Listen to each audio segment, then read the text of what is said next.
నమస్కారం. SK TV న్యూస్‌కి స్వాగతం. నిజం మా నైజం. రాజధాని హైదరాబాద్‌లో ట్రాఫిక్ కష్టాలకు శాశ్వత చెక్ పెట్టేందుకు ప్రభుత్వం చేపట్టిన భారీ మౌలిక వసతుల పనుల్లో సరికొత్త అధ్యాయం మొదలైంది. జూబ్లీహిల్స్ కేబీఆర్ పార్క్ పరిసర ప్రాంతాల్లో దాదాపు 1,100 కోట్ల రూపాయల భారీ వ్యయంతో 7 ఫ్లైఓవర్లు, 7 అండర్ పాస్ల నిర్మాణ పనులను వేగవంతం చేసేందుకు పోలీసులు నేటి నుంచి వన్ వే ట్రాఫిక్ విధానాన్ని అమల్లోకి తీసుకొచ్చారు. ఈ ప్రాజెక్టు నిర్మాణం సజావుగా సాగేందుకు రాబోయే 2 ఏళ్ల పాటు ఈ ట్రాఫిక్ ఆంక్షలు కొనసాగనున్నాయి. ఈ వన్ వే అమలుతో ఏకకాలంలో మరో 40 ఫిల్లర్ల ఫౌండేషన్ పనులు చేపట్టేందుకు మార్గం సుగమమైందని Hyderabad police commissioner CP Sajjan స్పష్టం చేశారు. జీహెచ్ఎంసీ కమిషనర్తో కలిసి ఆయన స్వయంగా క్షేత్రస్థాయిలో పరిస్థితులను డ్రోన్ కెమెరాల నిఘాను పర్యవేక్షించారు. ఉదయం 6 గంటల నుంచి వన్ వే అమల్లోకి రాగా మొదటి రోజు కావడంతో వాహనదారులు తీవ్ర గందరగోళానికి గురయ్యారు. ముఖ్యంగా Agrasen junction, Basavatarakam, Indo American cancer ఆసుపత్రి మార్గం, కేబీఆర్ పార్క్ ఎంట్రన్స్ వద్ద భారీగా వాహనాలు నిలిచిపోయి ట్రాఫిక్ జామ్ ఏర్పడింది. పంజాగుట్ట, బంజారాహిల్స్ వైపు నుంచి హైటెక్ సిటీ వైపు వెళ్లే వాహనాలను గతంలోలా నేరుగా వెళ్లే వీలు లేక జగన్నాథ ఆలయం, బసవతారకం మీదుగా చుట్టూ తిరిగి వెళ్లాల్సి వస్తుంది. అయితే పీక్ అవర్స్ లో 2-3 ప్రధాన జంక్షన్లలో మినహా మిగిలిన ప్రాంతాల్లో ట్రాఫిక్ ఫ్లో వేగంగానే ఉందని సిపి తెలిపారు. ట్రాఫిక్ క్రమబద్ధీకరణ కోసం జాయింట్ సిపి, డీసీపీల పర్యవేక్షణలో 4 షిఫ్ట్లలో దాదాపు 1000 మంది ట్రాఫిక్ పోలీసులను విధుల్లోకి దించారు. మరోవైపు అపోలో ఆసుపత్రి వంటి అత్యవసర కేంద్రాలకు వెళ్లే అంబులెన్స్లు కూడా కేబీఆర్ పార్క్ చుట్టూ తిరిగి వెళ్లాల్సి రావడంతో కొంత ఇబ్బందికర పరిస్థితులు తలెత్తుతున్నాయి. అత్యవసర సేవల కోసం ప్రత్యేక ప్రత్యామ్నాయ కారిడార్లను ఏర్పాటు చేసే అంశాన్ని పరిశీలిస్తున్నామని అధికారులు తెలిపారు. ఈ కొత్త వన్ వే విధానానికి ప్రజలు పూర్తిగా అలవాటు పడేందుకు కనీసం వారం రోజుల సమయం పడుతుందని, ప్రయాణికులు పోలీస్ మరియు జీహెచ్ఎంసీ అడ్వైజర్లను గమనించి తమ ప్రయాణాలను ముందుగానే ప్లాన్ చేసుకోవాలని సిపి సజ్జనర్ కోరారు. ఐటీ ఉద్యోగులు, సాధారణ ప్రయాణికులు ఆఫీసులకు కనీసం 30 నుంచి 45 నిమిషాల ముందుగా బయలుదేరాలని లేదా మెట్రో వంటి ప్రజా రవాణా వ్యవస్థను వినియోగించుకోవాలని సూచించారు. ప్రస్తుతం 1-2 రోజులు కొంత ఇబ్బందిగా ఎదురైనా ఈ వన్ వే విధానం పూర్తిగా అమల్లోకి వస్తే సిగ్నల్ ఫ్రీ ప్రయాణం సాధ్యమై ప్రయాణ సమయంతో పాటు ఇంధనం కూడా గణనీయంగా ఆదా అవుతుందని అధికారులు ధీమా వ్యక్తం చేస్తున్నారు. భవిష్యత్తు తరాల ట్రాఫిక్ రహిత నగర నిర్మాణం కోసం ప్రజలంతా సహకరించాలని కోరారు.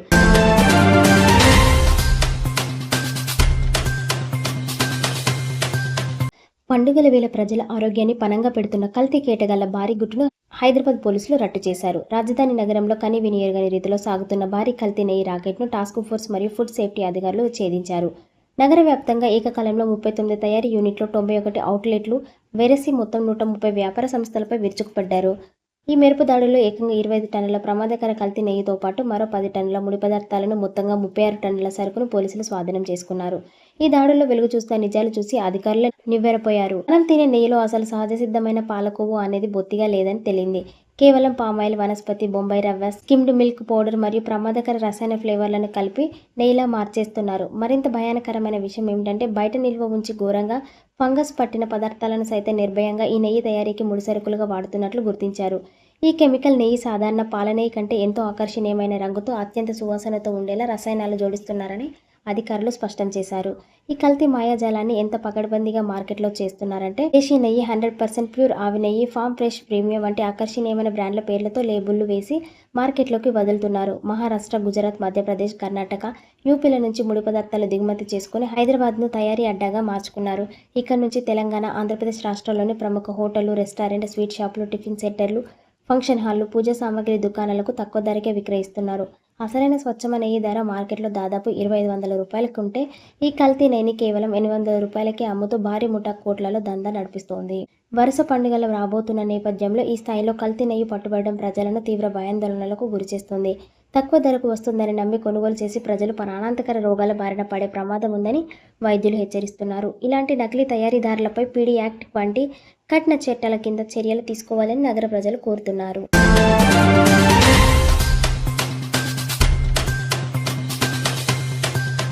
చారిత్రక ట్యాకబండిపై బహుజన ఆత్మగౌరవ ప్రతీక కొలువుదీరింది. మొఘల్ సామ్రాజ్యానికి ఎదిరించి గోల్కొండ కోటపై బహుజన జెండా ఎగురవేసిన వీరుడు సర్దార్ సర్వాయి పాపన్న గౌడ్ కాంస్య విగ్రహాన్ని ముఖ్యమంత్రి రేవంత్ రెడ్డి ఘనంగా ఆవిష్కరించారు. టూరిజం భవనం ఉన్న స్థలాన్ని తొలగించి నగరానికి వచ్చే ప్రతి ఒక్కరికి పాపన్న పోరాట స్ఫూర్తి కనిపించేలా ఈ విగ్రహాన్ని నెలకొల్పామని సీఎం తెలిపారు. మహారాష్ట్రలో ఛత్రపతి శివాజీకి ఇచ్చే గౌరవంలాగే తెలంగాణలో పాపన్నకు సముచిత స్థానం కల్పిస్తామని, ప్రభుత్వం ఆధ్వర్యంలోనే విగ్రహ నిర్వహణ బాధ్యతలు ఉంటాయని స్పష్టం చేశారు. ఈ సందర్భంగా గీతా, చేనేత కార్మికులకు సీఎం రేవంత్ రెడ్డి భారీ వరాలు ప్రకటించారు. రాష్ట్రంలోని అర్హులైన గీతా నేత కార్మికులందరికీ శాచ్యురేషన్ మోడ్లో 100% పెన్షన్లు మంజూరు చేస్తామని హామీ ఇచ్చారు. సాగునీటి ప్రాజెక్టులు, కెనాల్ గట్ల వెంట పెద్ద ఎత్తున ఈత, తాటి చెట్లను నాటిస్తామని, దీనివల్ల గీత వృత్తిదారులకు శాశ్వత ఉపాధి లభిస్తుందని వివరించారు. ఇప్పటికే 50,000 కాటమయ్య కిట్లు, 5 లక్షల రూపాయల ప్రమాద బీమా అందిస్తున్నామని గుర్తు చేశారు. ముదిరాజ్ వీరుడు పండుగ సాయన్న జయంతిని అక్టోబర్ 22న అధికారికంగా నిర్వహిస్తామని సీఎం ప్రకటించారు. గత ప్రభుత్వంలో ఒకే కుటుంబానికి పదవులు దక్కితే తమ ప్రభుత్వంలో బీసీ, ఎస్సీ, ఎస్టీ నేతలకు సముచిత స్థానం కల్పించి నిజమైన సామాజిక న్యాయం చేశామని సీఎం రేవంత్ రెడ్డి స్పష్టం చేశారు. పీసీసీ చీఫ్గా మహేష్ గౌడ్, బలహీన వర్గాల నేతలకు మంత్రి పదవులు, అనిల్ కుమార్ యాదవ్కు రాజ్యసభ అవకాశం కల్పించామని పేర్కొన్నారు. దేశంలోనే తొలిసారిగా సమగ్ర కులగణన చేపట్టి సీల లెక్కలు తేల్చిన ఘనత తమ ప్రభుత్వానిదేనని పునరుద్ఘాటించారు. గత పాలకులు మిగిల్చిన 8.11 లక్షల కోట్ల అప్పుల భారం ఉన్నప్పటికీ రైతుల రుణమాఫీ, మహాలక్ష్మి ఉచిత బస్సు, బియ్యం పథకాలను నిరంతరాయంగా అమలు చేస్తున్నామని వివరించారు. నియోజకవర్గానికి 200 కోట్ల రూపాయలతో young India integrated residential schools, skills university ద్వారా బడుగు బలహీన వర్గాల బిడ్డలను గ్లోబల్ లీడర్గా తీర్చిదిద్దడం తమ లక్ష్యమని సీఎం రేవంత్ రెడ్డి తేల్చి చెప్పారు.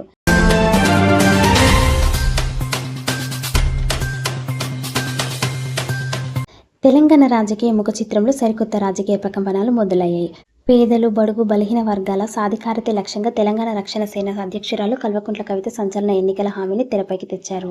తమ పార్టీ అధికారంలోకి రాగానే భూలక్ష్మి పథకం కింద రాష్ట్రంలోనే భూమి లేని ప్రతి నిరుపేద కుటుంబానికి 1 ఎకరం భూమిని ఉచితంగా అందిస్తామని ఆమె బంజారాహిల్స్ పార్టీ కేంద్ర కార్యాలయం వేదికగా స్పష్టం చేశారు. ముఖ్యమంత్రి రేవంత్ రెడ్డికి భూమి అంటే కేవలం రియల్ ఎస్టేట్ వ్యాపార లావాదేవీలు మాత్రమేనని, కానీ పేద బీసీ, ఎస్సీ, ఎస్టీ మహిళలకు భూమి, అడవి అంటే ప్రాణ సమానమని కవిత తీవ్ర వ్యాఖ్యలు చేశారు. ప్రస్తుత కాంగ్రెస్ ప్రభుత్వం అధికారంలోకి వచ్చిన తర్వాత పేదల అసైన్డ్ భూములను బలవంతంగా లాక్కుంటుందని కల్వకుంట్ల కవిత ఆరోపించారు. రాష్ట్రంలో ఏ ప్రాజెక్టు లేదా పరిశ్రమల ఏర్పాటు చేపట్టినా మొదట బడుగు బలహీన వర్గాలకు చెందిన భూములనే ప్రభుత్వం లక్ష్యంగా చేసుకుంటుందని మండిపడ్డారు. ఇప్పటికే దాదాపు 30,000 ఎకరాల అసైన్డ్ భూములను ప్రభుత్వం పేదల నుంచి లాక్కుందని పేర్కొన్నారు. రేవంత్ రెడ్డికి ఏ మాత్రం చిత్తశుద్ధి ఉన్నా కాంగ్రెస్ ఎన్నికల మేనిఫెస్టోలో ఇచ్చిన హామీ మేరకు అసైన్డ్ భూములపై పేద రైతులకు సంపూర్ణ యాజమాన్య హక్కులు కల్పించాలని ఆమె సవాల్ విసిరారు. రాష్ట్రంలో రేవంత్ రెడ్డి సోదరులు బట్టి విక్రమార్క కుటుంబ సభ్యుల దోపిడీ, అరాచక పాలన సాగుతోందని ఆమె ఆరోపించారు. ముఖ్యమంత్రి రేవంత్ రెడ్డి మేకవన్నె పులి లాంటి వారని, మాటల్లో సామాజిక న్యాయం అని చెబుతూ ఆచరణలో ఆటవిక న్యాయాన్ని అమలు చేస్తున్నారని కవిత ఘాటుగా విమర్శించారు. కాంగ్రెస్ ప్రభుత్వంలో అగ్రవర్ణాల వారికి ఒక న్యాయం, బడుగు పేద వర్గాలకు మరొక న్యాయం నడుస్తుందని ధ్వజమెత్తారు. కేబినెట్ కూర్పు మొదలుకొని ప్రభుత్వ సలహాదారులు, ఆర్టీఐ కమిషనర్ నియామకాల వరకు కీలకమైన నామినేటెడ్ పోస్టులలో బడుగు బలహీన వర్గాలకు అన్యాయం జరిగిందని కవిత స్పష్టం చేశారు. పేద వర్గాల హక్కుల కోసం తాము రాజీ లేని పోరాటం చేస్తామని, అధికారంలోకి వస్తే భూలక్ష్మి ద్వారా భూమిని పంచడమే తమ మొదటి ప్రాధాన్యత అని ఆమె ప్రకటించారు. ప్రతి పేద కుటుంబానికి ఎకరం భూమి ఇస్తామంటూ కల్వకుంట్ల కవిత చేసిన ఈ భారీ హామీ రాష్ట్ర రాజకీయాల్లో సరికొత్త చర్చకు దారితీసింది. భూ పంపిణీ, అసైన్డ్ భూముల అంశంపై అధికార కాంగ్రెస్ వర్గాలు ఏ విధంగా స్పందిస్తుందో వేచి చూడాలి.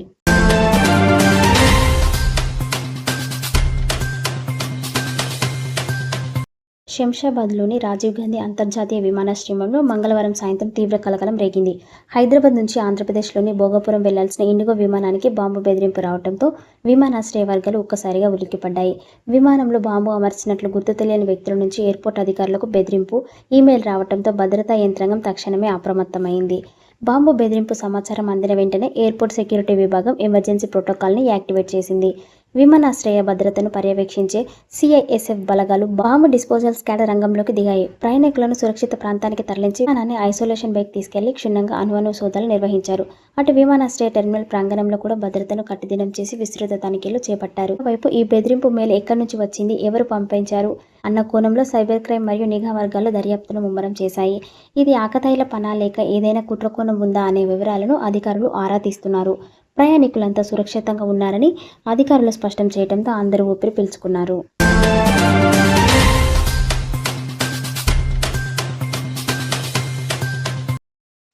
ఆంధ్రప్రదేశ్ రాజకీయాల్లో బడుగు బలహీన వర్గాల సాధికారతకు కూటమి ప్రభుత్వం సరికొత్త బాటలు వేసింది. ఎన్నికల వేళ బీసీలకు ఇచ్చిన మాటను నిలబెట్టుకుంటూ రాష్ట్ర శాసనసభ వేదికగా ముఖ్యమంత్రి నారా చంద్రబాబు నాయుడు చారిత్రక ప్రకటన చేశారు. స్థానిక సంస్థల ఎన్నికల్లో బీసీలకు గతంలో ఉన్న రిజర్వేషన్లను పునరుద్ధరిస్తూ గ్రామీణ స్థానిక సంస్థలు 34%, పట్టణ స్థానిక సంస్థలు 33.33% రిజర్వేషన్లు అమలు చేయాలని కేబినెట్ తీసుకున్న నిర్ణయాన్ని అసెంబ్లీలో అధికారికంగా వెల్లడించారు. స్థానిక సంస్థల్లో స్థిరమైన పాలన అందించడమే లక్ష్యంగా మున్సిపల్ చైర్మన్లు, మేయర్లు పదవులకు ఇకపై ప్రత్యక్ష ఎన్నికలు నిర్వహిస్తామని సీఎం చంద్రబాబు స్పష్టం చేశారు. అంతేకాకుండా పాలనా సౌలభ్యం కోసం రాష్ట్ర వ్యాప్తంగా రాబోయే ఎన్నికల తర్వాత 28 జిల్లా ప్రజా పరిషత్తులను ఏర్పాటు చేయనున్నట్లు ప్రకటించారు. బీసీలకు 34% రిజర్వేషన్లు కల్పించడం కేవలం ఒక ప్రభుత్వ ఉత్తర్వు మాత్రమే కాదని, వీటికి సంపూర్ణ చట్టబద్ధమైన రక్షణ కల్పించే వరకు ప్రభుత్వం వెన్నంటే ఉంటుందని భరోసా ఇచ్చారు. ఇదే సమయంలో బీసీ రిజర్వేషన్లపై కోర్టులకు వెళ్లి అడ్డుకోవాలని చూసే శక్తులకు ముఖ్యమంత్రి తీవ్ర హెచ్చరికలు జారీ చేశారు. గతంలో డీఎస్సీ అభ్యర్థుల ఉద్యోగాల విషయంలో 350 కేసులు వేసి అడ్డుకునే ప్రయత్నం చేశారని గుర్తు చేశారు. ప్రభుత్వం చిత్తశుద్ధితో తీసుకున్న ఈ బీసీ రిజర్వేషన్ల నిర్ణయంపై ఎవరైనా మళ్లీ కోర్టులకు వెళ్లి అడ్డుపడితే ప్రజల దృష్టిలో చరిత్రహీనులుగా మిగిలిపోవడమే కాకుండా రాష్ట్రంలో రాజకీయంగా తిరిగి కోలుకోలేరని ఘాటుగా హెచ్చరించారు. బీసీల సమగ్ర వికాసానికి కూటమి ప్రభుత్వం కట్టుబడి ఉందని స్పష్టం చేశారు.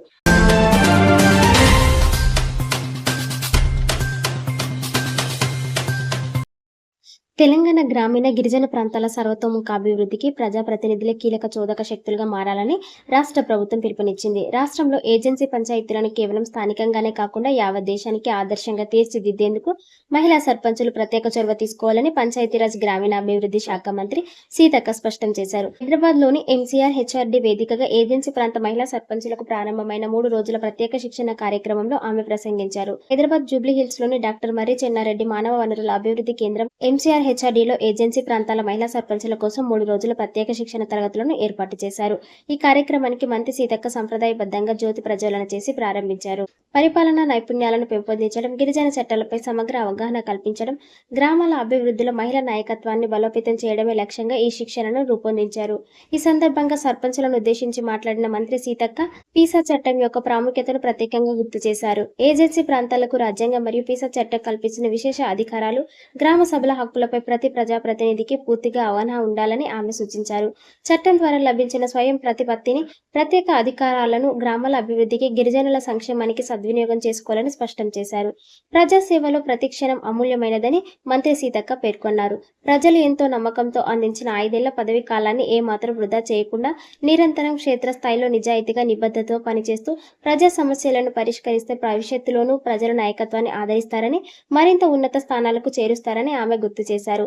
సర్పంచులు ఒక విద్యార్థిలా నిరంతరం సరికొత్త విషయాలను నేర్చుకుంటూ గ్రామంలో ఒక మార్గదర్శిలా ప్రజలందరినీ ఏకం చేయాలని మంత్రి సూచించారు. ప్రభుత్వ సంక్షేమ పథకాలను సమర్థవంతంగా అర్హులకు చేరవేస్తూ తమ పంచాయతీలను ఆదర్శ గ్రామాలుగా తీర్చిదిద్దాలని పిలుపునిచ్చారు. అలా పనిచేసినప్పుడే ఢిల్లీ స్థాయిలో గుర్తింపు లభించడంతో పాటు కేంద్ర రాష్ట్ర ప్రభుత్వాల నుంచి ప్రత్యేక అవార్డులు, అదనపు అభివృద్ధి నిధులు సమకూరుతాయని స్పష్టం చేశారు.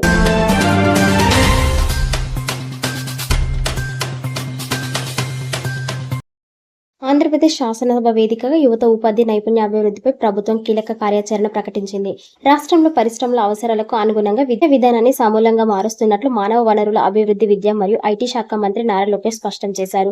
కేంద్ర ప్రభుత్వ జాతీయ విద్యా విధానం మార్గదర్శకాలకు అనుగుణంగా పాఠ్యాంశాలను తీర్చిదిద్దుతూ చదువు పూర్తి కాగానే ఉద్యోగం లభించేలా స్కిల్ డెవలప్మెంట్ ను పరిశ్రమలతో అనుసంధానిస్తున్నట్లు వెల్లడించారు. రాష్ట్రంలో ప్రాంతాల వారీగా వస్తున్న పరిశ్రమలకు తగ్గట్టు స్థానిక యువతను తీర్చిదిద్దడంపై ప్రభుత్వం ప్రత్యేక దృష్టి సారించిందని మంత్రి లోకేష్ పేర్కొన్నారు.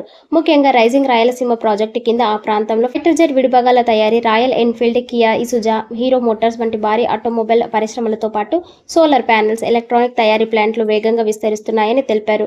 ఈ పరిశ్రమలకు అవసరమైన సాంకేతిక నిపుణులను స్థానికంగానే తయారు చేసేందుకు ప్రత్యేక స్కిల్లింగ్ ప్రోగ్రాంలను విస్తృతం చేస్తున్నట్లు అసెంబ్లీలో వివరించారు.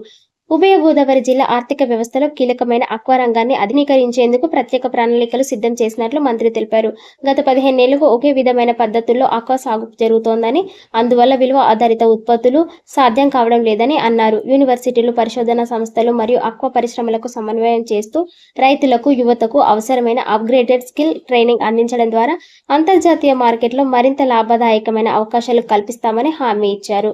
పరిశ్రమల డిమాండ్కు అనుగుణంగా వొకేషనల్ విద్యను బలోపేతం చేయాలని ప్రభుత్వం నిర్ణయించింది. ఇందులో భాగంగా వొకేషనల్ విద్యా విభాగాన్ని ఇంటర్మీడియట్ బోర్డు నుంచి కమిషనర్ ఆఫ్ స్కిల్డ్ ఎడ్యుకేషన్ పరిధిలోకి మార్చినట్లు మంత్రి లోకేష్ తెలిపారు. ప్రస్తుతం మార్కెట్లో ఎలక్ట్రీషియన్లు, ప్లంబర్లు, లిఫ్ట్ మెకానిక్లకు తీవ్ర కొరత ఉందని, నెలకు 35,000 జీతం ఇచ్చేందుకు సిద్ధంగా ఉన్న నైపుణ్యం కలిగిన నిపుణులు దొరకటం లేదని ఆయన గుర్తు చేశారు. వొకేషనల్ విద్యను గౌరవప్రదమైన కెరీర్ ఎంపికగా ప్రోత్సహిస్తామని స్పష్టం చేశారు. ఆటోమొబైల్ రంగంలో సరికొత్త భారత్ స్టేజ్ సాంకేతిక ప్రమాణాలు రావడంతో సాంప్రదాయ మెకానిక్లు ఎదుర్కొంటున్న ఇబ్బందులను కూడా ప్రభుత్వం పరిగణలోకి తీసుకుంది. పాదయాత్ర సమయంలో మెకానిక్లు ఎదుర్కొంటున్న సమస్యలను స్వయంగా చూశానని చెప్పిన మంత్రి లోకేష్, సాధారణ 2 వీలర్, 4 వీలర్ మెకానిక్ మెకానిక్లు కూడా ల్యాప్టాప్లు, స్మార్ట్ ఫోన్లతో ఆధునిక డయాగ్నోస్టిక్స్ చేసేలా ఐటీఐలు, కంపెనీల సిఎస్ఆర్ నిధుల భాగస్వామ్యంతో ప్రత్యేక అప్స్కిలింగ్ శిక్షణ ఇప్పిస్తామని ప్రకటించారు. విద్యా విధానంలో పరిశ్రమల భాగస్వామ్యం ద్వారా ఏపీ యువతకు ఉపాధి కల్పన ధ్యేయంగా అడుగులు వేస్తున్నామని తెలిపారు.